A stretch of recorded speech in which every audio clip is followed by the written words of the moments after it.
et bienvenue dans cette vidéo sur l'autocontrôle des cadres EPRD. Nous verrons comment comprendre et effectuer l'autocontrôle dans les fichiers des annexes EPRD. Au sommaire de ce tutoriel, il s'agira dans un premier temps de comprendre l'utilité du tableau autocontrôle de l'annexe 1, avant de nous attarder sur son fonctionnement général. En troisième partie, nous verrons quels contrôles sont effectués dans les annexes 5 et 6, puis nous verrons, dans un quatrième point, comment faire des contrôles entre ces trois annexes. Enfin, je vous présenterai brièvement les limites de ces contrôles. Le nouvel onglet Contrôle de l'annexe 1 permet, via des indicateurs non bloquants pour la saisie, de détecter et repérer les erreurs ou incohérences. Au-delà de la mise en lumière de ces problèmes possibles, ces indicateurs peuvent permettre d'identifier des dysfonctionnements financiers structurels.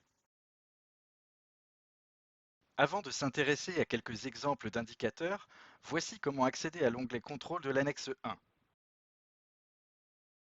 La lecture se fait ligne par ligne sur 5 colonnes. Contrôle, une indication sur le contexte du contrôle. Onglet, les feuilles sur lesquelles les contrôles s'effectuent. Valeur, une indication sur le contrôle réalisé. OK KO, un code couleur associé à une remarque sommaire à propos du contrôle. Observation, une indication sur les éventuelles actions à réaliser. Cette feuille contient 83 éléments de contrôle. Vous pouvez mettre à jour les contrôles en cliquant sur l'encart vert en haut à droite de la feuille, après l'ajout d'un nouvel établissement ou service. Les contrôles de saisie s'effectuent sur la partie administrative, comme la page de garde, pour vérifier les erreurs ou omissions.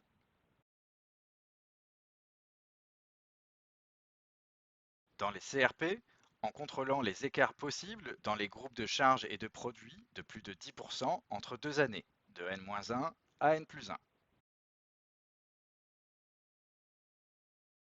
Dans le PGFP, en effectuant le même type de contrôle de N+2 à N+6.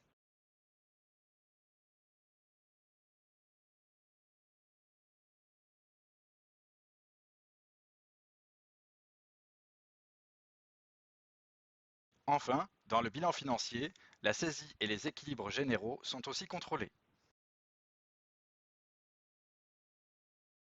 Parmi les 83 indicateurs, vous retrouverez des contrôles de cohérence entre le bilan financier et les CRP ou le PGFP, et entre le TFP et le PGFP. En bas du tableau, des contrôles croisés s'effectuent entre le PRD synthétique, le TFP et le PGFP, mais aussi le bilan financier et la CAF détaillée. Les contrôles de cohérence interne des annexes 5 et 6 ne concernent que les EHPAD.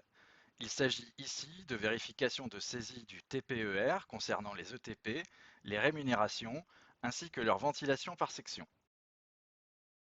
Dans les annexes financières, des alertes de saisie s'affichent en rouge en ce qui concerne les charges de personnel et les comptes 735 notamment. Bien qu'il n'y ait pas d'indicateur spécifique, vous pouvez aisément réaliser des contrôles de cohérence entre les trois annexes. Il convient notamment de s'assurer que le total des comptes de charges de personnel du CRP corresponde au total des rémunérations inscrites au TPER. Il en va de même pour les sections ternaires des EHPAD. Vous pouvez procéder de manière similaire afin de vérifier la cohérence entre les CRP et les annexes financières.